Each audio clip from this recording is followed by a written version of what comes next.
हरे कृष्णा। श्रीमद् भागवत गीता अध्याय 15 पुरुषोत्तम योग श्लोक नंबर 6। ना तद्भासयते सूर्यो ना शशांको न पावकः यद्गत्वा न निवर्तन्ते तद्धाम परमं मम। ना तद्भाषयते सूर्यो ना शशांको न पावकः यद्गत्वा न निवर्तन्ते तद्धाम परमं मम। अनुवाद और तात्पर्य श्रील प्रभुपाद के द्वारा। श्रील प्रभुपाद की जय। अनुवाद। यह मेरा परम धाम ना तो सूर्य या चंद्र के द्वारा प्रकाशित होता है और ना अग्नि या बिजली से। जो लोग वहाँ पहुँच जाते हैं वे इस भौतिक जगत में फिर से लौटकर नहीं आते हैं। तो ये बहुत इम्पोर्टेंट श्लोक है क्योंकि भगवान के धाम के बारे में पता करना बहुत मुश्किल है।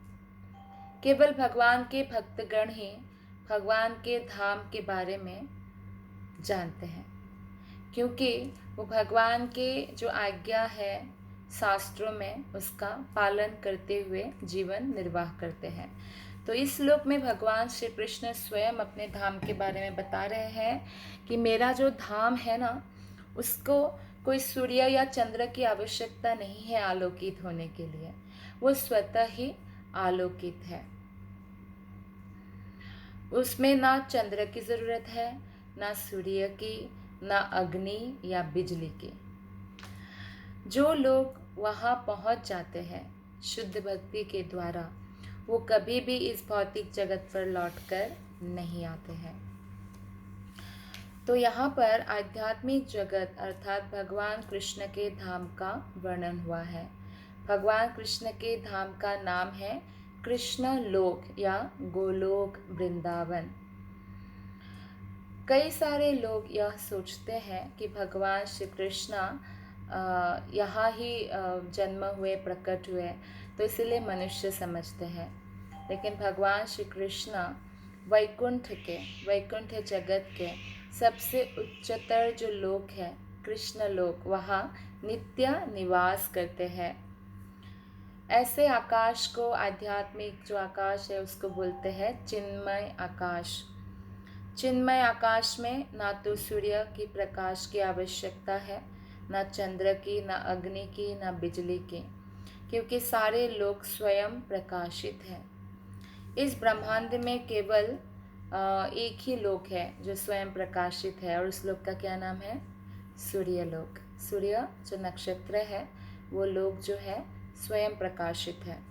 लेकिन आध्यात्मिक आकाश में सभी लोग, जितने भी लोक है, प्लैनेट्स है, सब अपने आप ही प्रकाशित रहता है। उन समस्त लोकों के जिन्हें वैकुंठ कहा जाता है, चमचमाते तेज से चमकीला आकाश बनता है जिसे ब्रह्म ज्योति कहा जाता है। एक्चुअली समस्त लोग कृष्ण के शरीर से निकला हुआ ज्योति ब्रह्म ज्योति से प्रकाशित है, और बाकी जो वैकुंठ में पूरे ये रोशनी जो फैला हुआ है, इसी से जो चमकीला आकाश बनता है उसको ब्रह्म ज्योति कहते हैं। और वस्तुतः ये जो तेज है वो ओरिजिनली कृष्ण लोक से ही निकलता है। इस तेज का एक अंश महत्त्व अर्थात भौतिक जगत से आच्छादित रहता है। इसके अतिरिक्त ज्योतिर्मय आकाश का अधिकांश भाग तो आध्यात्मिक लोकों से पूर्ण है, जिन्हें वैकुंठ कहा जाता है, और जिनमें से गोलोक वृंदावन प्रमुख है। वैकुंठ जगत में भी सबसे उच्चतर और सबसे प्रमुख लोक है कृष्ण का लोक, गोलोक वृंदावन। जब तक जीव इस अंधकारमय जगत में रहता है तब तक वो बद्ध अवस्था में रहता है। इस भौतिक जगत को अंधकारमय जगत कहा गया है क्योंकि एक तो भौतिक रूप से भी अंधकार में ही है। जैसे फॉर एग्जांपल सूर्य जब तक जिस जगह पे दिखाई देता है वहाँ रोशनी है, अदरवाइज अंधकार है। लेकिन मेन अंधकारमय वर्ड यहाँ यूज़ करने का जो कारण है वो यह है कि ये भौतिक जगत अविद्या से पूर्ण है। हम शरीर को ही अपना मानते हैं, आत्मा है ये बात को हम भूल चुके हैं। तो हम भौतिक विद्या को ही एजुकेशन मानते हैं, लेकिन आध्यात्मिक विद्या को मैक्सिमम लोग जो है महत्व नहीं देते हैं। हालांकि परमानेंट जो है वो आत्मा है, शरीर तो नाशवान है। फिर भी लोगों को आध्यात्मिक जीवन व्यतीत करने का मैक्सिमम लोगों को परवाह नहीं है, और इस प्रकार वो जन्म जन्मांतर तक इस भौतिक जगत में ही रहता है। अगर आप किसी से उनका प्रॉब्लम पूछेंगे तो वो बताएंगे कि मेरे पास धन नहीं है, या मेरे पास अच्छा नौकरी नहीं है, या मेरे पास अच्छी पत्नी अच्छा पति नहीं है, बच्चे नहीं हैं, या और भी बहुत सारे प्रॉब्लम वो गिना सकते हैं। लेकिन इन सभी प्रॉब्लम का जो बोलते हैं ना, प्रॉब्लम का भी जो मेन प्रॉब्लम है या प्रॉब्लम का जो बाप है वो है जन्म मृत्यु जरा व्याधि। अगर आप पृथ्वी के सबसे अमीर व्यक्ति भी बन गए, क्या आप मरने से बच सकते हैं? क्या आप वृद्ध होने से बच सकते हैं? क्या आप बीमार होने से बच सकते हैं, या मरने के बाद पुनः जन्म से बच सकते हैं? अगर नहीं, तो फिर हमारा समय हमें आध्यात्मिक दिशा की ओर जो है लगाना चाहिए, तब हम ये कर सकते हैं, जन्म मृत्यु चक्र से मुक्त हो सकते हैं। तो लेकिन अगर कोई, जैसे हमने 15वां अध्याय जो पुरुषोत्तम योग अध्याय है, खासकर पुरुषोत्तम महीना में स्पेशली पढ़ा जाता है, तो इसमें एक अश्वत्थ वृक्ष के बारे में बताया गया है, बनियान ट्री। तो ये भौतिक संसार में वो बनियान ट्री का जड़ जो है ऊपर है और वो नीचे है। तो एक्चुअली भौतिक संसार आध्यात्मिक संसार का ही एक प्रतिबिंब है या विकृत प्रतिबिंब है। तो लेकिन कोई व्यक्ति जैसे ही इस भौतिक जगत रूपी मिथ्या विकृत वृक्ष को काट कर आध्यात्मिक आकाश में पहुंचता है, तो ही वह मुक्त हो जाता है। विकृत वृक्ष यानी विकृत प्रतिबिंब। जैसे कई बार आप लोग आईना देखते हैं, तो जो बहुत सुंदर आईना होता है उसमें तो आपका प्रतिरूप जैसा है वैसा दिखाई देगा। लेकिन कई सारे आईना ऐसा भी होता है, अगर कुछ उसमें डिफेक्ट है तो नाक बड़ा, आँख बड़ा, कान बड़ा ऐसा दिखाई देगा। तो ऐसा विकृत रूप दिखाई देता है ना। तो ऐसा ही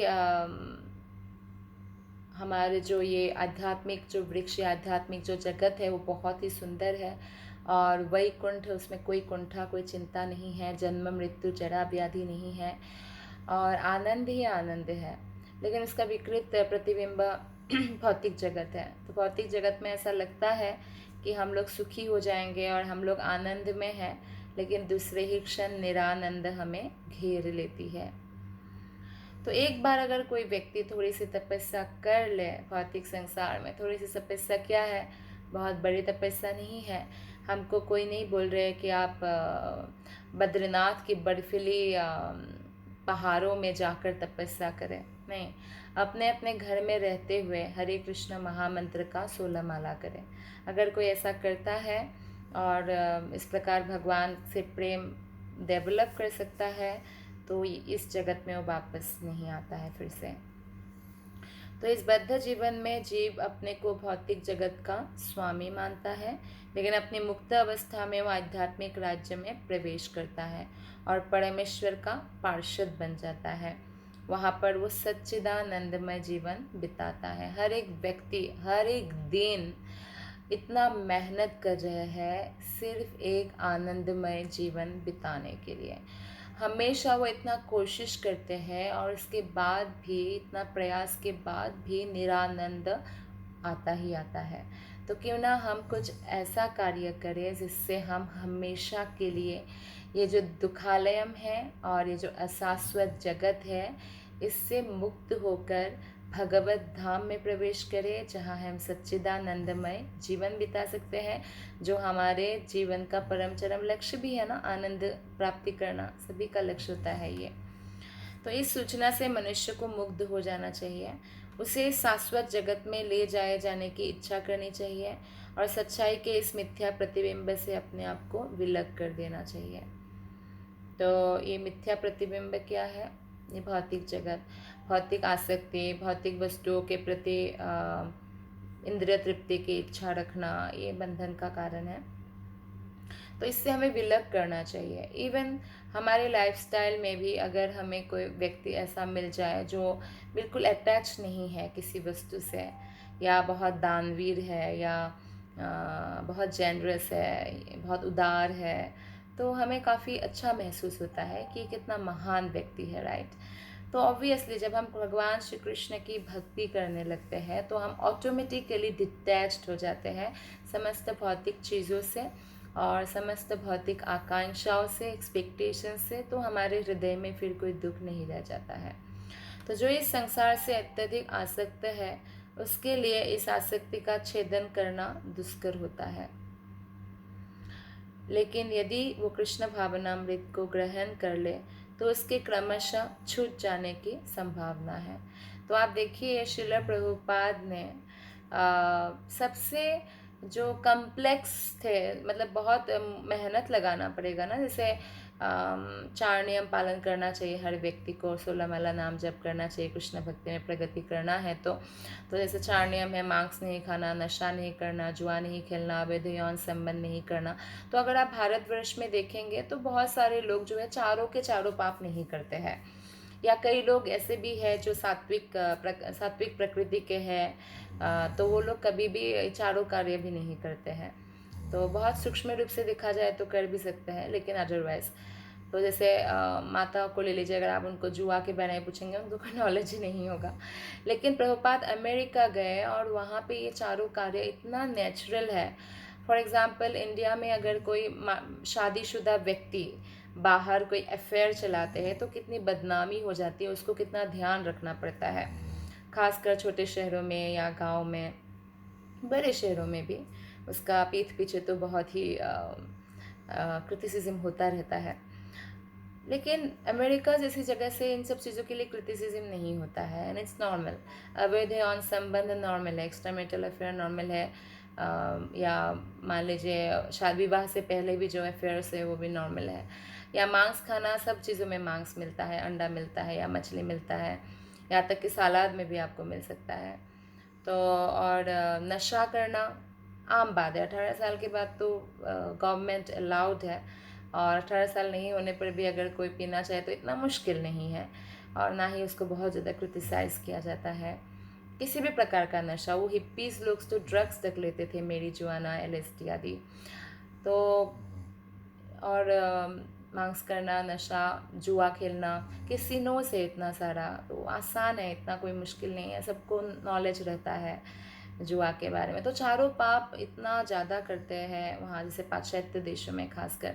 और श्रील प्रभुपाद की गुरु ने श्रील प्रभुपाद को ये आदेश दिया कि आप इतने हाईली एजुकेटेड हो, आपका इंग्लिश कितनी अच्छी है। हालांकि श्रील प्रभुपाद की गुरु के भी इंग्लिश बहुत अच्छी है। अगर आप भक्ति सिद्धांत सरस्वती ठाकुर द्वारा जो इंग्लिश ट्रांसलेशन है ब्रह्म संहिता का, वो पढ़ेंगे तो आसानी से पता चलता है कि कितना हाई फाई इंग्लिश है।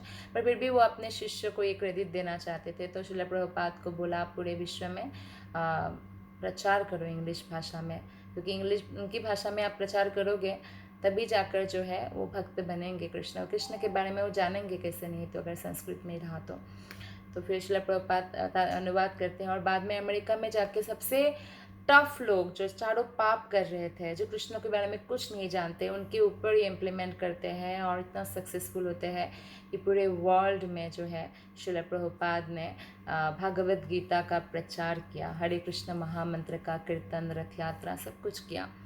तो ऐसे जो भक्त होते हैं ना, ऐसे भक्त की हमें संगति करनी चाहिए, क्योंकि जैसा संग वैसा रंग। प्रभुपाद की संगति से शुद्धिकरण हो गया उन लोगों का। तो इस प्रकार से हमें ऐसा समाज खोजना चाहिए जो कृष्ण भावनामृत के प्रति समर्पित हो, यानी भक्ति सीखनी चाहिए। तो अगर जैसे हम मटेरियल एजुकेशन के लिए हम यूनिवर्सिटीज़ जाते हैं ना, वो या I belong to this university, I belong to that university, like that, तो हम बड़े बड़े यूनिवर्सिटी का नाम लेते हैं कि मैंने वहाँ से पास किया है, लाइक दैट। तो यहाँ पे भक्ति सीखने के लिए फिर हम यूनिवर्सिटीज़ क्यों नहीं जाते? क्योंकि भौतिक यूनिवर्सिटीज़ में आपको सिखाया नहीं जाता है। जनरली जो टेम्पल्स एस्टेब्लिश्ड है वो समाज से हमें जुड़ना चाहिए, जो प्रामाणिक परंपरा से जुड़ा हुआ है, जैसे कि इस्कॉन टेम्पल है, तो ऑल ओवर वर्ल्ड में है, और it's like a educational institute या यूनिवर्सिटी, स्पिरिचुअल यूनिवर्सिटी, जहाँ पे भगवत गीता की शिक्षा दिया जाता है, श्रीमद् भागवतम की शिक्षा दिया जाता है। तो ऐसे समाज से हमें जुड़ना चाहिए, क्योंकि ऐसे समाज में हमें ऐसे कई भक्त मिलेंगे जो कृष्ण भावनामृत के प्रति समर्पित हो और भक्ति कैसे करना है वो सिखाया जाता है। तो इस प्रकार वो क्या बनेंगे? आध्यात्मिक मतलब वो स्पिरिचुअली भी एजुकेटेड बनेंगे। देखिए, मेटेरियल एजुकेशन और स्पिरिचुअल एजुकेशंस में ये बहुत डिफरेंस है। जैसे मेटेरियल एजुकेशन आपको पढ़ाने के लिए एग्जैक्टली वही लाइफ जीने की ज़रूरत नहीं है। फॉर एग्जांपल, आपने एक मान लीजिए ह्यूमन रिसोर्स मैनेजमेंट का प्रोफेसर है या मार्केटिंग मैनेजमेंट का प्रोफेसर है, तो ज़रूरी नहीं है आपको मार्केटिंग भी साथ साथ करना पड़ रहा है या ह्यूमन रिसोर्स मैनेजमेंट किसी कंपनी में करना पड़ रहा है। You are a professor, so you no need to practically do that. लेकिन अगर आप स्पिरिचुअली कोई बात की शिक्षा प्रदान करना चाहते हैं, पहले आपको लाइफ को जीना पड़ेगा। तो यही वैदिक रहस्य है कि हमें क्या करना होगा, पहले हम इस लाइफ को जीना होगा, और जो हम रियलाइज़ करेंगे और उससे हमारा शुद्धिकरण जो होता है, उसके बाद हम जो है प्रचार कर सकते हैं दूसरों को, या जो भी हमारे जो आचार्य से हमने सुना है हमें उसे एज इट इज़ बताना होता है। उसमें ना कुछ अपना क्रिएटिविटी लगाना है, ना उसको तोड़ मरोड़ करना है, क्योंकि ये जो मैसेज है ये परफेक्ट नॉलेज है और भगवान श्री कृष्ण से आया हुआ है। कोई इंसान इस मैसेज को नहीं बना सकता है, क्योंकि ये भगवत धाम जाने वाला मैसेज है और अपने धाम की जानकारी स्वयं कृष्ण इस श्लोक में दे रहे हैं। तो इस प्रकार संगति से हम संसार के प्रति जो हमारी आसक्ति है उसका विच्छेद कर सकते हैं। यदि कोई चाहे कि केसरिया वस्त्र पहनने से भौतिक जगत से आकर्षण विच्छेद हो जाएगा, ऐसा नहीं है। तो अगर अच्छा मैं गेहुआ वस्त्र धारण कर लूँगा तो मेरा भौतिक आसक्ति नहीं, प्रैक्टिस करना होगा इसके लिए। इसीलिए बहुत जो लोग केसरिया वस्त्र धारण करके पहले जैसे बहुत ज़्यादा विरक्ति का अनुभव किया गया है, लेकिन प्रॉपर गुरु नहीं होने की वजह से वो लोग क्या बोलते हैं, वो प्रॉपर गुरु नहीं होने की वजह से और प्रॉपर समाज के साथ या भक्तों के साथ संगति नहीं करने से उनका पतन हो जाता है। तो इसीलिए सबसे इम्पॉर्टेंट है कि अगर आपको भौतिक जो चीज़ें हैं उससे आसक्ति को ख़त्म करना है, तो आध्यात्मिक आसक्ति को बढ़ाना होगा, यानी कृष्ण के प्रति आसक्ति को बढ़ाना होगा। और भगवत भक्ति से ये संभव है। और भगवत भक्ति किससे सीखना होगा? भगवत भक्तों से, भगवान कृष्ण के शुद्ध भक्तों से। अतएव मनुष्य को चाहिए कि गंभीरतापूर्वक समझे कि 12वें अध्याय में भक्ति का जैसा वर्णन है वही वास्तविक वृक्ष इस मिथ्या अभिव्यक्ति से बाहर निकलने का एकमात्र साधन है। तो 12वें अध्याय में क्या है? भक्ति योग है। तो भक्ति योग से हम मुक्त हो सकते हैं। 14वें अध्याय में बतलाया गया है कि भौतिक प्रकृति द्वारा सारी विधियाँ दूषित हो जाती है, केवल भक्ति ही शुद्ध रूप से दिव्य है। केवल भक्ति और कुछ नहीं, केवल भक्ति से ही हम भगवत धाम में प्रवेश पा सकते हैं। कृष्ण भी कहते हैं ना, भक्त्या माम अभिजानाति, केवल भक्ति से ही आप मुझे जान सकते हो। क्योंकि भक्ति का मतलब क्या है? कृष्ण का प्रेम पूर्वक सेवा, ये भक्ति का मतलब है। यहाँ परमम मम शब्द बहुत महत्वपूर्ण है। वास्तव में जगत का कोना कोना भगवान की संपत्ति है, परंतु दिव्य जगत परम है और 6 ऐश्वर्य से पूर्ण है। दिव्य जगत में कोई चीज़ की कमी नहीं है, यानी भगवान के धाम में सारे वृक्ष कल्प वृक्ष है। यहाँ की वृक्ष के सामने आप कुछ भी बोले, जैसे फॉर एग्जांपल आप आम के वृक्ष के सामने बोल रहे हैं कि मुझे अनार चाहिए, तो कैन नॉट गिव, और वो आपकी ऐसी भी बात नहीं मानेंगे। जब ऋतु आएगा तभी जाके वो आम देंगे। लेकिन आध्यात्मिक जगत के वृक्ष भी इतना चेतन होते हैं कि आपकी कोई भी फल की वृक्ष कोई भी फल दे सकता है, या फल ही क्यों 56 भोग दे सकते हैं, कोई भी मनोकामना पूरी कर सकते हैं, क्योंकि वो सब भक्त है। तो एक्चुअली वास्तव में जगत का कोना कोना, भले ही वह दिव्य जगत हो या भौतिक जगत हो, हर एक कोना कोना भगवान कृष्ण की संपत्ति है। लेकिन इन दोनों जगत में दिव्य जगत जो आध्यात्मिक जगत है वो परम श्रेष्ठ है, 6 ऐश्वर्य से पूर्ण है। तो कठोपनिषद 2.2.15 में भी इसकी पुष्टि की गई है कि दिव्य जगत में सूर्य प्रकाश, चंद्र प्रकाश या तारागण की कोई आवश्यकता नहीं है। ना तत्र सूर्यो भाति न चंद्र तारकम, कठोपनिषद। क्योंकि समस्त आध्यात्मिक आकाश भगवान की आंतरिक शक्ति से प्रकाशमान है और उस पर परम धाम तक केवल शरणागति से ही पहुंचा जा सकता है, अन्य कोई साधन नहीं। भगवान के प्रति अगर हमारा समर्पण की भावना है, दृढ़ श्रद्धा है, तो हम उस धाम पर पहुंच सकते हैं, अन्य कोई भी साधन नहीं है। धन्यवाद। हरे कृष्ण।